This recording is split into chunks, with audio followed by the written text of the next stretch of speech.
12 जून 1975 का दिन इंदिरा गांधी के लिए खास था? आखिर क्या हुआ था 12 जून 1975 को? क्यों राजीव गांधी दौड़ते हुए इंदिरा जी के पास गए थे और क्यों एक जज से डरी सहमी थी स्वर्गीय इंदिरा गांधी? भारतीय राजनीति में कई ऐसे किस्से हैं जो आज भी अनछुए हैं, लेकिन इन किस्सों का देश के इतिहास और राजनीति से सीधा ताल्लुक है। ये वो किस्से हैं जो बहुत कम लोग जानते हैं कि भारतीय राजनीति के इतिहास में कभी ऐसे पल भी आए होंगे। ऐसी कई किताबें बाजारों में मौजूद हैं जिनमें हर कहानी को अलग अलग अंदाज में पिरोया गया है, लेकिन आज हम महान और वरिष्ठ पत्रकार कुलदीप नैयर की उस किताब का जिक्र करेंगे जिसने हमें यह किस्सा आप तक पहुंचाने पर मजबूर कर दिया।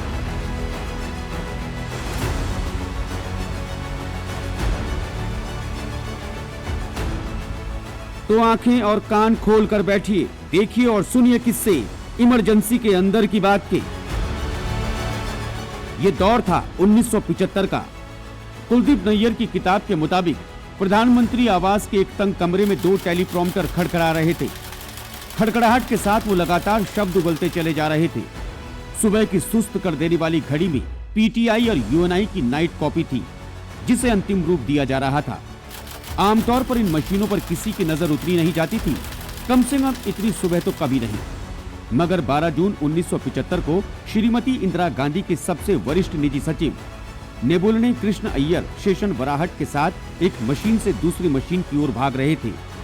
उस कमरे में एक भयानक चुप्पी थी जिसे घड़ी की टिक टिक और टेलीफोन की घंटियां भी नहीं तोड़ पा रही थी। एक बड़ी खबर सामने आने वाली थी और शेषन बेचैनी से उसका इंतजार कर रहे थे। ये वही दिन था जब इलाहाबाद हाई कोर्ट के न्यायाधीश जस्टिस जगमोहन लाल सिन्हा एक याचिका पर अपना फैसला सुनाने वाले थे। ये याचिका राजनारायण ने 1971 के लोकसभा चुनाव में प्रधानमंत्री के निर्वाचन के खिलाफ दाखिल की थी। सुबह के 10 बजने वाले थे। कुछ ही देर पहले आनन फानन में एक टेलीफोन इलाहाबाद किया गया था जिससे जानकारी मिली थी कि जज साहब अब तक अपने घर से नहीं निकले थे। सेशन साहब के दिमाग में कई सवाल कौंध रहे थे। उनके दिमाग में ये बात चल रही थी कि हर इंसान की एक कीमत होती है, लेकिन सिन्हा उनमें से नहीं थे। उन्हें प्रलोभन नहीं दिया जा सकता था और ना ही झुकाया जा सकता था। श्रीमती गांधी के गृह राज्य उत्तर प्रदेश से एक सांसद इलाहाबाद गए थे। उन्होंने अनायास ही सिन्हा से पूछ लिया था कि क्या वे 5 लाख रुपए में मान जाएंगे। सिन्हा ने कोई जवाब नहीं दिया। बाद में उस बेंच में उनके एक साथी ने बताया कि उन्हें उम्मीद थी कि इस फैसले के बाद उन्हें सुप्रीम कोर्ट का जज बना दिया जाएगा। सिन्हा ने उनकी तरफ नफरत से देखा। फैसले को टालने की कोशिशें भी नाकाम हो चुकी थी। गृह मंत्रालय में संयुक्त सचिव प्रेम प्रकाश नैयर ने देहरादून में उत्तर प्रदेश हाई कोर्ट के चीफ जस्टिस से मुलाकात की और उनसे कहा कि संभव हो तो इस फैसले को टाल दिया जाए, कम से कम प्रधानमंत्री के पहले से निर्धारित विदेश दौरे के पूरा होने तक। एक प्रतिकूल निर्णय शर्मसार करने वाला होगा। चीफ जस्टिस ने यह अनुरोध सिन्हा तक पहुंचा दिया। जज इस बात से नाराज हुए कि उन्होंने तुरंत कोर्ट के रजिस्ट्रार को फोन घुमाया और कहा कि वो घोषित कर दे कि 12 जून को फैसला सुनाया जाएगा। 8 जून को होने जा रहे गुजरात विधानसभा के इलेक्शन से पहले फैसला न सुनाकर सिन्हा ने पहले ही सत्ताधारी कांग्रेस पार्टी को एक रियायत दे चुके थे। न तो सेशन और न ही किसी और को फैसले की कोई भनक थी। ऐसा लग रहा था बस जज सिन्हा और उनके स्टेनोग्राफर को मालूम था कि क्या फैसला आने वाला है। इंटेलिजेंस ब्यूरो को भी कुछ पता नहीं था। उनके कुछ लोग नई दिल्ली से इलाहाबाद भी आए। उन्होंने सिन्हा के स्टेनोग्राफर नेगीराम निगम से राज उगलवाने की कोशिश भी की, लेकिन वो भी उसी मिट्टी के बने थे जिस मिट्टी से जज साहब थे। यहाँ तक कि धमकियां भी बेअसर साबित हुई और 11 जून की रात के बाद जज सिन्हा और उनकी पत्नी अपने घर से गायब हो गए। उनकी कोई संतान नहीं थी और खुफिया विभाग के लोग जब पहुंचे तो घर सूना पड़ा था। प्रधानमंत्री सचिवालय को उम्मीद की एक किरण उस साधु की बातों में नजर आ रही थी जिसे सिन्हा के घर के बाहर ये जानते हुए तैनात किया गया था कि वो धार्मिक प्रवृत्ति के हैं। साधु ने बताया कि सब कुछ ठीक होगा। कई दिनों तक वो साधु और खुफिया विभाग के अन्य लोग सिन्हा के घर की 4 दीवारी के बाहर खड़े रहे, लेकिन कुछ पता नहीं था कि सिन्हा ने अपने स्टेनोग्राफर को क्या लिखवाया था। फैसले का ऑपरेटिव हिस्सा 11 जून को ही सिन्हा की मौजूदगी में टाइप किया गया था और स्पष्ट रूप से सिन्हा ने उसी समय अपने स्टेनोग्राफर को कहा होगा कि वो गायब हो जाए। सिन्हा ने अपने फैसले को पूरी तरह अपने तक ही रखा था। उस केस की सुनवाई के दौरान भी ये पढ़ पाना मुश्किल था कि उनका झुकाव किस ओर है। यदि वो एक पक्ष से 2 सवाल पूछते तो इस बात का ख्याल रखते थे कि दूसरे पक्ष से भी उतने ही सवाल पूछे जाएं। वो सुनवाई 4 साल तक चली थी और 23 मार्च 1975 को जब सुनवाई पूरी हुई तो उसके बाद वे ना तो अपने घर से बाहर निकले और ना ही किसी फोन का जवाब दिया। टेली प्रिंटर की खड़खड़ाहट के साथ इधर उधर की खबरें लगातार आ रही थी। इस बीच सेशन ने एक बार फिर अपनी घड़ी पर नजर डाली। 10 बजने में महज 5 मिनट। समय के पाबंद सिन्हा जरूर हाई कोर्ट पहुंच गए होंगे। हाँ, वो पहुंच चुके थे। दुबले पतले 55 साल के जज साहब गाड़ी से सीधा कोर्ट पहुंचे। कमरा नंबर 24 में वो जैसे ही अपनी कुर्सी पर बैठे, अच्छे कपड़ों में तैयार होकर आए पेशकार ने खचाखच भरे कोर्ट रूम में ऊंची आवाज में कहा, महानुभावों, ध्यान से सुनिए। जज साहब जब राजनारायण की चुनावी याचिका पर फैसला सुनाएंगे तब कोई ताली नहीं बजनी चाहिए।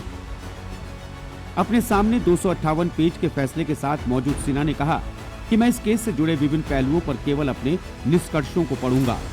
फिर उन्होंने कहा, याचिका स्वीकार की जाती है। ये सुनते ही कोर्ट परिसर में सन्नाटा पसर गया। अखबार वाले टेलीफोन की तरफ भागे और खुफिया विभाग के लोग अपने दफ्तरों की ओर। सुबह 10:02 पर सेशन ने यूएनआई की मशीन पर घंटी की आवाज सुनी और फ्लैश मैसेज को देखा। सेशन ने मशीन से पेज को फाड़कर निकाला और उस कमरे की तरफ भागे जहां प्रधानमंत्री बैठी थी। कमरे के बाहर उनकी मुलाकात बड़े राजीव से हुई, जो उस वक्त इंडियन एयरलाइंस में पायलट थे। उन्होंने वो संदेश राजीव गांधी को दिया। उन्होंने आपको अपदस्थ कर दिया है, राजीव ने अपनी मां से कहा। खबर सुनकर श्रीमती गांधी के चेहरे के भाव ज्यादा नहीं बदले। शायद ये सुकून भी था कि चलो इंतजार खत्म हुआ। एक दिन पहले वे पूरे दिन सोच में डूबी थी।